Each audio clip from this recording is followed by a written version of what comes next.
Chapter 14. Isn't this getting good? Can't wait to see what happens to Max next. Outside, Max whistled. Come on, girl, let's go for a walk. Lola sprang from her spot in the shade and ran to him, yelping with excitement. She pranced along the path, stopping to relish the smells and pouncing on every twig in her path. At the fork, they turned uphill towards the ruins, covering the ground in half time without Dulce and the wagon. Halfway up the switchbacks, Lola's head jerked toward the cliff. She planted her feet and barked. Max moved closer to her, looping a finger through her collar. A cloud drifted overhead, shading them, then just as quickly moved aside for the sun. Max blew out a long breath. Calm down, girl. It's just the shadows making you jumpy. But when they reached the property gates, Lola whined and refused to budge. I know, Lola, Papa wouldn't approve, said Max, unwrapping the chain. But you're with me, so I'm not alone. Besides, I've been here before.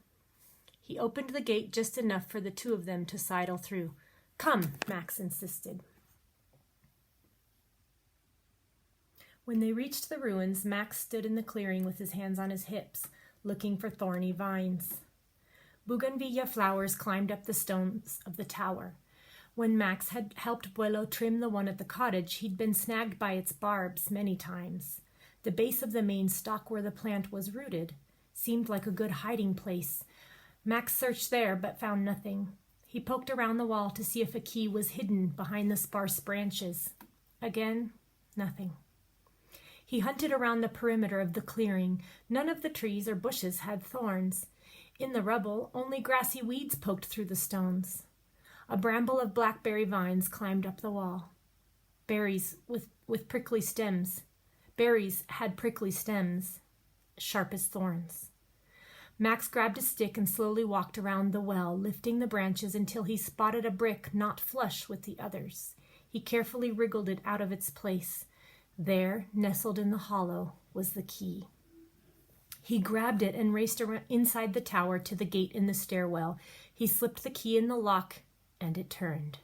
It clicked. His heart pounded as he pushed open the gate and slowly climbed the stone steps, running his fingers along the etchings. And this is what he saw on the etchings. Valdemaro Servano, the fight remains. Mauricio Hernandez, until the next battle. Mercedes and Jesse Araya, we stand together. Fatima Peña, by God's grace, freedom. Cesar Rojas, the war is not over. On the second story of the tower, hundreds of names crawled up the wall like regiments of ants. So many soldiers, so many families. They must have been from the war. Some of the stones held just one name, large and bold, Dante, as if screaming, I was here.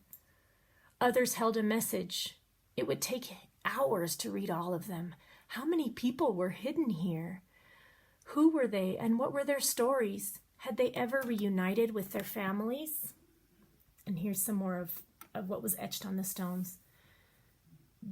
Gertruda and Carmen Loza, Mama, we will wait for you. In an unforgiving world, I pray for love, I pray for peace, Lupe Perez. Beltran V. and Juan J., thank you to those of us who set us free. Esperanza O., lost without my beloved. A breeze whistled as it threaded through the loopholes. Then, just as on his first visit, a slushing sound pulsed like a heartbeat. Arroro, arroro, arroro. The muffled rhythm surrounded him. It's just the wind working its way through the chinks, he reassured Lola. Makes La Reina moan and sing. Lola whined. Max patted her head. It's okay, girl. It's a lullaby. More of the words flooded back to him. Arroro mi niño, arroro mi sol. Hush, my child, hush, my sunshine. He shivered as a high-pitched whistling began. Was a ghost singing to him again? Lola began to bay, her long, sad howl echoing through the tower. Shh! Max pulled her close and rubbed her neck, even as his own heart raced. Finally, the sounds grew softer. See? Everything's fine. Max scanned the room. It was clear the stones had been carved years before because some now were so weathered that Max strained to figure out what they said.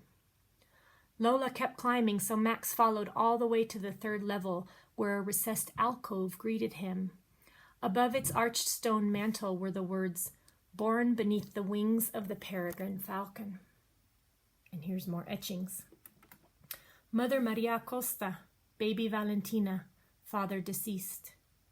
Mother Ana Herrera, in sweet waiting, father missing.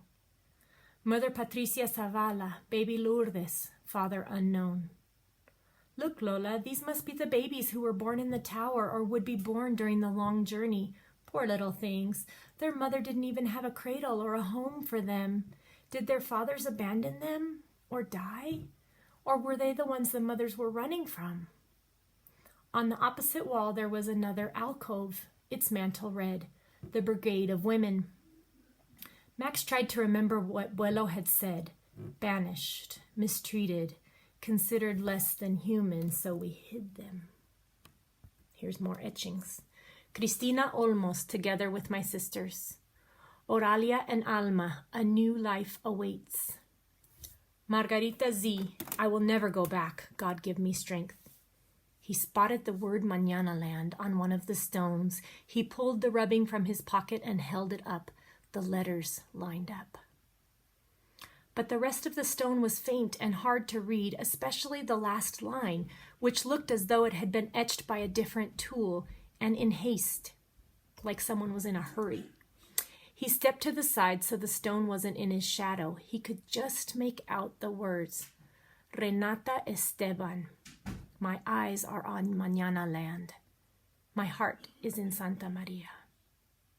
Renata Esteban, his mother's name, before she married Papa. But that didn't make sense. His mother was a guardian, and guardians were supposed to keep their identities secret, so why would she have carved her name here? Max ran his fingers over the letters. Maybe there was another Renata Esteban, but even as he clung to that idea, doubt clawed its way up the walls of his mind. It had to be his mother. Otherwise, why would Papa have saved this rubbing? Was this what Papa and Buelo had been hiding? He shook his head, trying to put all the pieces together. He looked at all the names in the alcove, and the truth settled. His mother had once been a hidden one.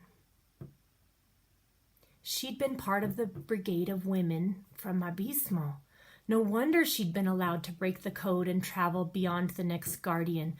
The code didn't apply to the hidden ones. Murderers, thieves, cast out of their own country, shunned, spit upon, unwanted, the worst of the worst. That's what Ortiz said. Is that what the people would think of his mother if they found out she was a hidden one? Then the rumors about his family being guardians would come to light too. If that happened, would some of the boys throw rocks and spit at Max and hate him?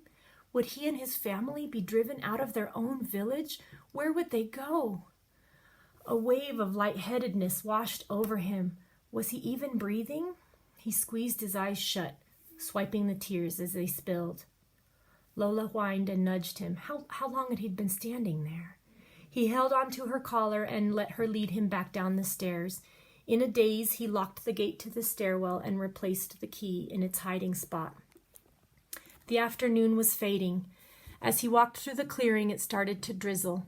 The wind gusted and the wet bougainvillea blossoms flew from the vines, splattering the ground with red blemishes. Max's limbs felt very heavy. By the time he and Lola reached the fork, his clothes were drenched and Lola's hair hung limp and dripping. They were a pitiful parade, trudging along the path to the cottage, with the sky weeping down upon them.